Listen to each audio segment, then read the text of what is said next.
লইট্টা মাছ যে এত স্বাদের হতে পারে তা এই রেসিপিটা না বানালে আপনারা বুঝতেই পারবেন না। আজকে বানিয়েছিলাম অসম্ভব মজার লইট্টা মাছের চূড়া, যেটা গরম গরম ভাত দিয়ে খেতে অসাধারণ লাগে। আর আমার কাছে মনে হয় লইট্টা মাছ এভাবে রান্না করলে সব থেকে বেশি মজার হয়। অন্য কোনোভাবে রান্না করলে আমার কাছে কেমন জানি ভালোই লাগে না, তাই বাসায় লইট্টা মাছ আনলেই আমি এই লইট্টা মাছের চূড়াটা করে থাকি। এই রেসিপিতে শুরুতেই লইট্টা মাছটাকে সেদ্ধ করে নিতে হবে, মানে একটু ভাপিয়ে নিতে হবে, তারপর পানিটা ফেলে দিয়ে কাঁটাটাকে বেছে নিতে হবে।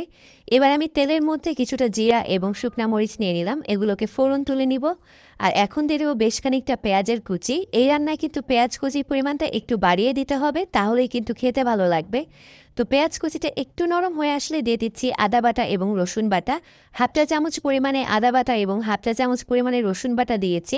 আর দিয়ে দিলাম জিরার গুঁড়া প্রায় হাফ চামচের মতো, অল্প একটু হলুদের গুঁড়া, দিয়ে দিলাম স্বাদ মতো লবণ, আর দিয়ে দিলাম শুকনা মরিচের গুঁড়া। মরিচের গুঁড়ার পরিমাণটা একটু বেশি দিতে হবে, কারণ মরিচের গুঁড়া দিলে কিন্তু এই মাছটা খেতে ভালো লাগে, মানে একটু ঝাল ঝাল হলেই খেতে ভালো লাগে।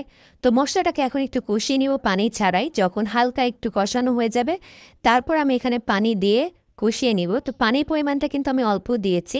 আর যেহেতু এটা সামুদ্রিক মাছ, লবণটির পরিমাণটা কিন্তু আপনারা বুঝে দিবেন, বেশি লবণ দিলে কিন্তু অতিরিক্ত লবণ হয়ে যাবে। তাই লবণের পরিমাণটা আপনারা আপনাদের স্বাদ মতো বাড়িয়ে কমিয়ে দিবেন। তো এখন আমি মশলাটাকে ভালোভাবে কষিয়ে নিব। আর কষানো হয়ে গেলে যখন তেলটা উপরের দিকে ভেসে উঠবে, যে আমি মাছটাকে ভাপিয়ে রেখেছিলাম সেখান থেকে কাঁটাগুলো বেছে নিয়েছি, এবং যেই মাছটা সেটা আমি দিয়ে দিচ্ছি। তো মাছটা দিয়ে দেওয়ার পরে এখন কিন্তু চুলার আঁচটা মিডিয়ামে রেখে এটাকে নেড়ে নেড়ে এখন রান্না করে নেওয়ার পালা। এই রান্নাটা করতে কিন্তু একটু বেশি সময় লাগবে, আর এই রান্নাটা সময় নিয়েই করতে হয়। চুলার আঁচটা মিডিয়ামে রেখে দিবেন প্রথমে, তারপর কিন্তু একেবারেই লো করে দিতে হবে, একটু ভাজা ভাজা করেই এই রান্নাটা করতে হয়। তো আপনারা কিন্তু দেখতে পেয়েছেন আমি কড়াইটা চেঞ্জ করে নিয়েছি, কারণ নিচের দিকে কিন্তু লেগে যাবে। এরকম করে কিন্তু একটা লোহার কড়াই নিয়ে নিবেন, যেটাতে নিচে লাগবে না, আর অনবরত নাড়তে হবে আর রান্না করে নিতে হবে। এ পর্যায়ে আমি কিছু রসুন কুচি দিয়ে দিচ্ছি, আর রসুন কুচি এরকম করে দিলে কিন্তু লইটা মাছ খেতে ভীষণ ভালো লাগে, আর এই রেসিপির স্বাদটাও অনেকটা বেড়ে যায়। রসুন কুচি দেওয়ার পরে ভালোভাবে নেড়েচেড়ে এখন মিশিয়ে নিচ্ছি। লইট্টা মাছের শুটকি বলেন অথবা লইট্টা মাছের যে কোনো রান্না বলেন, রসুনের পরিমাণটা একটু বাড়িয়ে দিলে খেতে ভালো লাগে। তো চুলার আঁচ মিডিয়ামে রেখে আমি এখন শুধু নাড়তেই থাকবো, আর এভাবে নাড়তে নাড়তে একদম ভাজা ভাজা করে নিতে হবে। একদম লাল একটা ভাজা ভাজা যেই রঙটা সেটা চলে আসবে। তো দেখতে পাচ্ছেন রঙটা কিন্তু পরিবর্তন হয়ে গিয়েছে।